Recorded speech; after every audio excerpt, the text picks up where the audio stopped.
ആത്മീയ ഭോജ്യത്തിൽ നാം ഇന്ന് ധ്യാന വിഷയമാക്കുന്നത് എല്ലാ കോപവും പാപകരമാണോ, എല്ലാ ശാപവും ഫലിക്കുമോ? ഇതിലൊരു ക്ലാരിറ്റി, കൃത്യമായ ഒരറിവ് നമുക്കുണ്ടാകുന്നത് നല്ലതാണ്. അതല്ലെങ്കിൽ നമുക്ക് വഴിതെറ്റാൻ സാധ്യതയുണ്ട്. നമ്മൾ പരിശുദ്ധാത്മാവിൻ്റെ ഫലങ്ങളെക്കുറിച്ച് വളരെ അറിവുള്ളവരാണ്. പരിശുദ്ധാത്മാവിൻ്റെ 12 ഫലങ്ങൾ നമ്മൾ കാണുന്നുണ്ട്. ഗലാത്യർ 5-ാം അധ്യായം 22 മുതൽ വായിക്കുമ്പോൾ 9 ഫലങ്ങളെക്കുറിച്ച് അവിടെ പറഞ്ഞിട്ടുണ്ട്. അതിൻ്റെ കൂടെ ഔദാര്യം, അടക്കം, ശുദ്ധത 3 കാര്യങ്ങളോട് ചേർത്താൽ 12 ഫലങ്ങൾ. ദൈവത്തിൻ്റെ വചനം 1 കൊരിന്തോസ് 13-ാം അധ്യായം നമ്മളെ പഠിപ്പിക്കുന്നത് the fruit of the holy spirit, പരിശുദ്ധാത്മാവിൻ്റെ ഫലം എന്ന് പറഞ്ഞാൽ ഏറ്റവും പ്രധാനപ്പെട്ട ഒരു കാര്യം സ്നേഹം. ബാക്കി 11 കാര്യങ്ങൾ സ്നേഹമുള്ളവരിൽ പ്രകടമാകുന്ന കാര്യങ്ങളാണ്. ഈ പരിശുദ്ധാത്മാവിൻ്റെ ഫലങ്ങളെക്കുറിച്ച് ചിന്തിക്കുമ്പോൾ true fruit and false fruit, നല്ല ഫലം, തെറ്റായ ഫലം, ഇത് രണ്ടിനെക്കുറിച്ച് നമ്മൾ അറിഞ്ഞിരിക്കണം. നമുക്ക് ചിലപ്പോൾ തോന്നിയേക്കാം ഇതൊരു നല്ല ഫലമാണ്, പക്ഷെ ആയിരിക്കണമെന്നില്ല. ചില ഫ്രൂട്ട്സൊക്കെ നമ്മൾ വാങ്ങിക്കുമ്പോൾ പുറമേ കണ്ടപ്പോൾ നമ്മൾ വിചാരിച്ചു വളരെ നല്ലത്, പക്ഷെ അതുകൊണ്ടൊന്ന് മുറിച്ചപ്പം അതിനകത്തെല്ലാം പുഴുവാണ്, അതല്ലെങ്കിൽ കൊള്ളില്ലാത്തതാണ്. അങ്ങനത്തെ അനുഭവം നമുക്ക് ഉണ്ടായിട്ടുള്ളതാണ്. അപ്പം അതുകൊണ്ട് തന്നെ നമ്മളിനി 8 കാര്യങ്ങൾ, അത് നല്ലതാകാം ചീത്തയാകാം. അതുകൊണ്ട് ഈ ഒരു 8 കാര്യങ്ങളെക്കുറിച്ച് നമ്മൾ മനസ്സിലാക്കിയിട്ട് അതിൽ നല്ല ഫലം നമ്മൾ സ്വന്തമാക്കണം, ചീത്ത ഫലം നമ്മുടെ ജീവിതത്തിൽ നിന്ന് അകറ്റി നിർത്തണം. ഒന്നാമത്തെ കാര്യം ഞാൻ പറഞ്ഞല്ലോ, പരിശുദ്ധാത്മാവിൻ്റെ ഫലം എന്ന് പറയുന്നത് സ്നേഹം. സ്നേഹം നമുക്ക് ദൈവം നമ്മളെ പഠിപ്പിച്ച സ്നേഹമുണ്ട്. പക്ഷേ ലോകം നമ്മളെ പഠിപ്പിക്കുന്ന, അല്ലെങ്കിൽ നമ്മുടെ ബുദ്ധി നമുക്ക് പറഞ്ഞു തന്നിരിക്കുന്ന സ്നേഹം, അത് ശരിയായ സ്നേഹമായിരിക്കണമെന്നില്ല, ഫോൾസ് ഫ്രൂട്ടായിരിക്കാം. ഇനി അത് വെച്ച് നമ്മൾ മുമ്പോട്ട് പോയാൽ നമ്മുടെ ജീവിതത്തിൽ അതിൻ്റേതായിട്ടുള്ള നഷ്ടവും നാശവും ഉണ്ടാകും എന്നുള്ളത് നാം തിരിച്ചറിയണം. ജെറമ്യായുടെ പുസ്തകം 31:3, ദൈവത്തിൻ്റെ സ്നേഹം, എനിക്ക് നിങ്ങളോടുള്ള സ്നേഹം അനന്തമാണ്, വിശ്വസ്തത അചഞ്ചലവുമാണ്. ഇത് ഒരു നല്ല കഴമ്പുള്ള സ്നേഹത്തിൻ്റെ സൂചനയാണ്. പക്ഷെ നമ്മൾ കാണുന്നുണ്ട് ഹോസിയയുടെ പുസ്തകം 6-ാം അധ്യായം 4-ാമത്തെ വചനം എടുക്കുമ്പോൾ അവിടെ ഒരു സ്നേഹത്തെക്കുറിച്ച് പറഞ്ഞിട്ടുണ്ട്. നിങ്ങളുടെ സ്നേഹം, ഇസ്രായേൽ ജനത്തെ വിളിച്ച് കർത്താവ് പറയുന്നൊരു കാര്യം, നിങ്ങളുടെ സ്നേഹം കാർമേഘം പോലെ നീങ്ങിപ്പോകുന്നതാണ്, അല്ലെങ്കിൽ സൂര്യൻ ഉദിക്കുമ്പോൾ മാഞ്ഞു പോകുന്ന മഞ്ഞുതുള്ളി പോലെയാണ്. അതല്ല വേണ്ടത്, അതൊരു ഫോൾസ് ഫ്രൂട്ടാണ്. നല്ല ഒരു ഫലം എന്ന് പറയുന്നത് ദൈവം ഇവിടെ എടുത്തു പറഞ്ഞിരിക്കുന്ന ദൈവത്തിൻ്റെ സ്നേഹം, എനിക്ക് നിങ്ങളോടുള്ള സ്നേഹം അനന്തമാണ്, വിശ്വസ്തത അചഞ്ചലവും. രണ്ടാമതായിട്ട് കോപം, നല്ല കോപമുണ്ട്, അനീതിയായ കോപമുണ്ട്. കർത്താവിൻ്റെ വചനം നമ്മെ പഠിപ്പിക്കുന്നുണ്ട്. നമുക്ക് കാണാൻ സാധിക്കും, ഈ എഫേസസ് 4:26 വായിച്ചാൽ കോപിക്കാം എന്നാൽ പാപം ചെയ്യരുത്. കോപിക്കാം എന്ന് പറഞ്ഞത് നല്ല കോപം ഓക്കെ, പക്ഷേ അനീതിയായ കോപം അരുത്. ധാർമ്മിക രോഷം, അതാണ് കോപിക്കാം എന്നതുകൊണ്ട് ഉദ്ദേശിച്ചത്. പുറപ്പാട് 32:10, 32:19 ഇതെല്ലാം എടുക്കുമ്പോൾ ദൈവത്തിൻ്റെ ക്രോധം ജ്വലിക്കുന്നത്, മോശയുടെ ക്രോധം ജ്വലിക്കുന്നതൊക്കെ കാണാൻ പറ്റും. അതെല്ലാം ഒരു ധാർമ്മിക രോഷത്തിൻ്റെ ഭാഗമാണ്. ഒരുപക്ഷെ മാതാപിതാക്കൾ മക്കളോട് കാണിച്ചേക്കാം, അത് മോശമായിട്ടുള്ള അനീതിയായിട്ടുള്ള ഒരു കോപമല്ല എന്ന് നമ്മൾ തിരിച്ചറിയണം. പ്രഭാഷകൻ 1:22 അനീതിയായ കോപത്തെക്കുറിച്ച് പറഞ്ഞിട്ടുണ്ട്. അത് നാശം വിതയ്ക്കും എന്നുള്ളത് കർത്താവിൻ്റെ വചനം നമ്മെ പഠിപ്പിക്കുകയാണ്. മൂന്നാമത്തെ കാര്യം ശാപം. നമ്മൾ കാണുകയുണ്ടായി, ഏൽക്കുന്ന ശാപമുണ്ട്, ഏൽക്കാത്ത ശാപമുണ്ട്. ശാപം നമുക്ക് കാണാൻ സാധിക്കും, 2 ഗണത്തിലും പെടുന്നത് നമുക്ക് കണ്ടെത്താൻ പറ്റും. പ്രഭാഷകൻ 3:9 അമ്മയുടെ ശാപം കുടുംബത്തിൻ്റെ അടിത്തറ ഇളക്കും.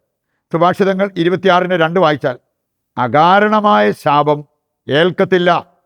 ഏൽക്കുന്ന ശാപമുണ്ട്, ഏൽക്കാത്ത ശാപമുണ്ട്, വേർതിരിച്ച് കാണാൻ നമുക്ക് പറ്റണം. പ്രഭാഷകൻ 21:27 വായിച്ചാലോ, ദൈവഭയമില്ലാത്തവരെ മറ്റുള്ളവരെ ശപിക്കുമ്പോൾ എന്ന് പറഞ്ഞാൽ സ്വാർത്ഥ താല്പര്യത്തോടെ മറ്റുള്ളവരെ നമ്മൾ ശപിക്കുമ്പോൾ, ദൈവവചനത്തിന് വിരുദ്ധമായിട്ട് മറ്റുള്ളവരെ ശപിക്കുമ്പോൾ ശപിക്കുന്നവർക്ക് തന്നെ അത് വിനയായി മാറും. ശപിക്കപ്പെട്ടവരെ അത് അവരുടെ ജീവിതത്തിൽ ഏൽക്കില്ല, ഫലിക്കില്ല എന്നുള്ളത് ഈ വചനഭാഗം നമ്മെ ഓർമ്മിപ്പിക്കുന്നു. നാലാമത്തേത് അഹങ്കാരം. നല്ല അഹങ്കാരമുണ്ട്, നാശം വിതയ്ക്കുന്ന അഹങ്കാരമുണ്ട്. 1 കൊരിന്തോസ് 1:31 വായിച്ചാൽ അവിടെ പറഞ്ഞിട്ടുണ്ട്, അഭിമാനിക്കുന്നവർ യേശു ക്രിസ്തുവിൽ അഭിമാനിക്കട്ടെ. പൗലോസ് പറയുന്നുണ്ട്, I am proud of Jesus Christ. യേശുവിൻ്റെ ഒരു ആളെന്ന നിലയ്ക്ക് യേശുവിൻ്റെ നാമത്തിൽ സഹിക്കുന്നതിൽ ഞാൻ അഭിമാനം കൊള്ളുന്നു എന്ന് പൗലോസ് പറയുന്നത് നമുക്ക് കാണാൻ പറ്റും.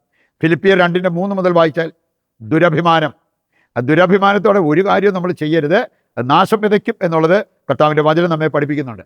സുഭാഷിതങ്ങൾ 16:18 കൂടി എടുത്താൽ അഹങ്കാരം നാശത്തിന് മുന്നോടിയാണ്, അഹന്ത അധപതനത്തിനും. അതിലേക്ക് പോകാതിരിക്കാൻ നമ്മൾ പ്രത്യേകം ശ്രദ്ധിക്കണം. 5-ാമത്തേതാണ് അസൂയ. നല്ലതും ചീത്തയുമുണ്ട്. എസെക്കിയേൽ 16:42 കർത്താവ് പറയുന്നുണ്ട്, എൻ്റെ അസൂയ നിന്നെ വിട്ടകലും. ദൈവത്തിനുള്ളതൊരിക്കലും ഒരു പാപകരമായിട്ടുള്ളൊരു കാര്യമായിരിക്കില്ല. എന്ന് പറഞ്ഞാൽ ഒരു അസൂയാലുവിൻ്റേതുപോലുള്ള സ്നേഹം ഇസ്രായേലിനോട് ദൈവത്തിനുണ്ടായിരുന്നു. പക്ഷെ നമ്മൾ കാണുന്നുണ്ട് അപകടകാരിയായിട്ടുള്ള അസൂയ. സുഭാഷിതങ്ങൾ 14:30 പറയുന്നുണ്ട്, അസൂയ അസ്ഥികളെപ്പോലും ജീർണിപ്പിക്കും. ഉത്തമഗീതം 8:6 വായിച്ചാൽ അസൂയ ശവക്കുഴി പോലെ ക്രൂരമാണ്. ഫ്രാൻസിസ് മാർപ്പാപ്പ പറഞ്ഞത്, ക്യാൻസറിനേക്കാൾ നമ്മൾ ഭയപ്പെടേണ്ടതാണ് അസൂയ. In no time it can destroy your life. നിമിഷങ്ങൾ കൊണ്ട് നിൻ്റെ ജീവിതത്തെ തകർത്ത് തരിപ്പണമാക്കാൻ അസൂയയ്ക്ക് ശക്തിയുണ്ടെന്ന്. 6-ാമത്തെ കാര്യമാണ് സൗഹൃദം. നല്ലതും ഉണ്ടാകാം, വേണമെങ്കിൽ സൗഹൃദം നടിച്ച് നമ്മളെ വഴിതെറ്റിക്കുന്ന വ്യക്തികളുണ്ടാകാം.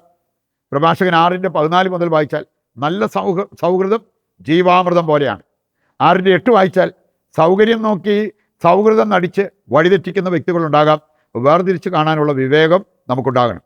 1 കൊരിന്തോസ് 15:33 അധമമായ സംസർഗം, ബാഡ് ഫ്രണ്ട്ഷിപ്പ്, അത് സദാചാരങ്ങളെ ദുഷിപ്പിക്കും. 7-ാമത്തേതാണ് ജിജ്ഞാസ. നല്ലതും ചീത്തയുമായ ജിജ്ഞാസ ഉണ്ടാകാം. നല്ലതെന്ന് പറഞ്ഞാൽ നമുക്കറിയില്ലാത്തത് പഠിക്കാൻ, ദൈവത്തെക്കുറിച്ച് കൂടുതൽ അറിയാൻ, ആത്മീയ കാര്യങ്ങൾ അറിയാനുള്ള ജിജ്ഞാസയുള്ളവരുണ്ട്. അത് നല്ലതാണ്. പക്ഷേ നമ്മളെ നാശത്തിലേക്ക് നയിക്കുന്ന ജിജ്ഞാസ ഉണ്ടാകാം. അത് നമ്മൾ കാണുന്നുണ്ട്. ലോത്തിൻ്റെ ഭാര്യയ്ക്ക് സംഭവിച്ചത് നമ്മൾ ഉൽപ്പത്തി പുസ്തകം അതിൻ്റെ 19-ാം അധ്യായം വായിക്കുമ്പോൾ ലോത്തിൻ്റെ ഭാര്യയ്ക്ക് സംഭവിച്ചൊരു കാര്യം 26 മുതൽ വായിക്കുമ്പോൾ അവിടെ പറഞ്ഞിട്ടുണ്ട്, അവൾ ഉപ്പുതൂണായി മാറി. എന്തായിരുന്നു കാരണം? അവളുടെ ജിജ്ഞാസ അതിരുകടന്നത്. അതുകൊണ്ട് 2 രീതിയിലുള്ള ജിജ്ഞാസയെക്കുറിച്ച് നമുക്ക് ചിന്തിക്കാൻ പറ്റും. അവസാനമായിട്ട് 8-ാമത്തെ കാര്യമാണ് ദുഃഖം. നമുക്ക് അനുതാപം ഉളവാകുന്നത്, പ്രസവ വേദന അത് തുടങ്ങിയപ്പോൾ ഉണ്ടാകുന്ന ദുഃഖം, അതെല്ലാം സന്തോഷമായിട്ട് മാറും എന്നുള്ളത് കർത്താവ് നമ്മളെ ഓർമ്മിപ്പിക്കുന്നുണ്ട്. ജോയേൽ 2:12 മുതൽ വായിച്ചാൽ ഇനിയെങ്കിലും വിലാപത്തോടെ നിങ്ങൾ കർത്താവിൻ്റെ പക്കലേക്ക് തിരിച്ചു വരിക എന്നാണ് അവിടെ പറഞ്ഞിരിക്കുന്നത്. പക്ഷേ നാശം വിതയ്ക്കുന്ന ഒരു ദുഃഖത്തെക്കുറിച്ചും നമുക്ക് കാണാൻ പറ്റും. അതാണ് പ്രഭാഷകൻ 30-ാം അധ്യായം 21 മുതൽ വായിക്കുമ്പോൾ നമ്മൾ കാണുക. 8 കാര്യങ്ങൾ, നല്ലതുണ്ട് ചീത്തയുണ്ട്. അത് വേർതിരിച്ച് കാണാനും നല്ലത് മുറുകെ പിടിച്ച് ജീവിതത്തിൽ മുന്നോട്ട് പോകാനും വേണ്ട കൃപയ്ക്കായി ഈ പ്രതിഷ്ഠാ ജപത്തിൽ പങ്കുചേർന്ന് നമുക്ക് പ്രാർത്ഥിക്കാം. ഇന്നിൻ്റെ എല്ലാ പ്രാർത്ഥനാ നിയോഗങ്ങളും നിശബ്ദതയിൽ ദൈവകരങ്ങളിൽ ഏൽപ്പിക്കാം. കർത്താവ് നമ്മുടെ എല്ലാ ആവശ്യങ്ങളും നിറവേറ്റി നമ്മെ അനുഗ്രഹിക്കും എന്നുള്ള ആ ഒരു ശുഭാപ്തി വിശ്വാസത്തോടെ ദൈവത്തെ സ്തുതിച്ചുകൊണ്ട് ദിവ്യകാരുണ്യത്തിൻ്റെ ആശീർവാദം നമുക്ക് സ്വീകരിക്കാം. യേശുവേ നന്ദി, ഹല്ലേലൂയ. കർത്താവേ, ഞങ്ങളുടെ എല്ലാ പ്രാർത്ഥനാ നിയോഗങ്ങളും അവിടുന്ന് സ്വീകരിക്കണമേ. ഞങ്ങൾക്ക് നന്മയാകുന്നത് നൽകി അനുഗ്രഹിക്കുവാൻ തിരുവുള്ളമാകണമേ. യേശുവേ നന്ദി, യേശുവേ സ്തുതി.